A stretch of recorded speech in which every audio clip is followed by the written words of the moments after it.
చాలా మంది పాస్టర్, చాలా మంది దైవ సేవకులు బ్రదర్ డాక్టర్ ఏంటి బ్రదర్ డాక్టర్ డాక్టర్ డాక్టర్ అంటారు. ఒక ఆయన ఏమంటారు తెలుసా ఈ మధ్య యూట్యూబ్ లో 4 సువార్తలు తప్ప ఇంకా మిగిలింది బైబిలే కాదండి.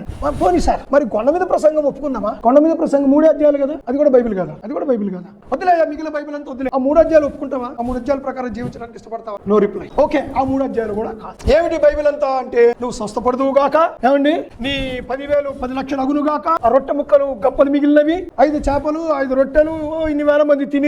బైబిల్ వేల మంది తినిరి, ఇక్కడ వాడే తిను వల వేసిరి, వల పట్టనంతగా చేపలు పడెను. ఇదే స్ట్రాంగ్ టీచింగ్ ఇస్ నీడెడ్. మత్తయి నుంచి ప్రకటన వరకు యు నీడ్ టీచ్. ఒక విషయం గుర్తుపెట్టుకోండి, the life style depends on what he believes. ఒక వ్యక్తి తాను ఏమి నమ్ముతున్నాడో ఆ వ్యక్తి యొక్క జీవన విధానం తన యొక్క విశ్వాసం మీదనే ఆధారపడదు. డబ్బే సర్వస్వం అని నమ్ముతున్నాడు అనుకోండి, డబ్బు కొరికే బ్రతుకుతాడు. అబద్ధాలు ఆడితే తప్పు లేదు, మోసం చేస్తే తప్పు లేదు. The faith determines the values and the value determines the lifestyle. What you believe, నువ్వు ఏం నమ్ముతున్నావు అది దేవుని వాక్యం.